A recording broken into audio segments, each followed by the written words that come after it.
Indonesia dapat dikatakan sebagai negara yang pluralitas. Mengapa demikian? Karena Indonesia adalah sebuah negara yang di dalamnya terdapat keanekaragaman, mulai dari dikelilingi oleh ratusan pulau yang tentunya masing-masing berada dengan pola kehidupan bermasyarakat yang berangkat dari konteks setempat, yakni dengan berbagai macam suku, budaya, bahasa, ras, adat istiadat, dan lain sebagainya yang diketahui bersama. Adapun keyakinan juga menjadi sebuah faktor yang penting dan juga termasuk dalam kategori pluralitas. Hal tersebut berangkat dari berbagai macam keyakinan, cara atau ritual beribadah, dan lain sebagainya, baik itu yang diakui oleh Indonesia dan yang tidak diakui.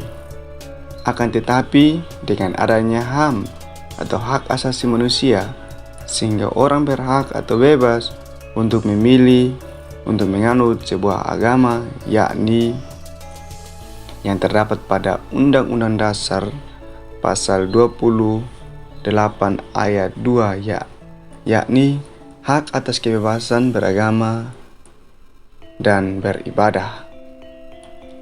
Maka pada bagian ini kita akan melihat secara khusus agama Islam di Indonesia.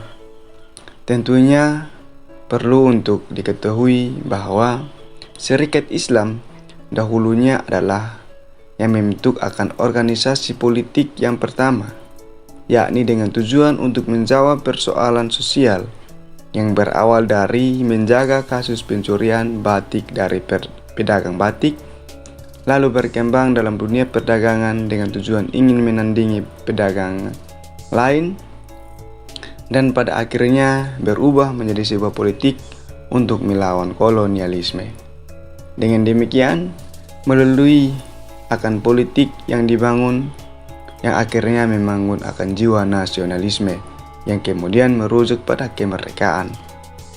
Dengan demikian dapat dikatakan bahwa agama dan gerakan nasionalisme adalah sebuah kesatuan yang di dalamnya tidak hanya berfokus pada satu agama, akan tetapi oleh beberapa yang telah ada di Nusantara. Dengan demikian, setelah kemerdekaan, maka di sini kita akan melihat bagaimana perkembangan akan agama Islam hingga saat ini. Berdasarkan pernyataan tersebut, secara logika bisa kita menjawab bahwa agama Islam ada dan masih berkembang hingga saat ini. Akan tetapi perlu kita ketahui juga bahwa secara umum agama dapat diterima ketika dikatakan dapat menerima akan konteks setempat, yakni budaya, adat istiadat, serta ritus-ritus yang bisa dikatakan dianggap benar dalam lingkungan agama tersebut. Yang tentunya dari pihak agama juga tidak akan melepaskan akan misi penyebaran agama dengan berbagai macam strategi, yakni pendidikan, perdagangan, perkawinan, dan lain sebagainya yang kita ketahui. Meskipun melalui strategi akan tetapi berangkat dari satu ajaran, yakni Al-Quran, yang menjadi dasar utama.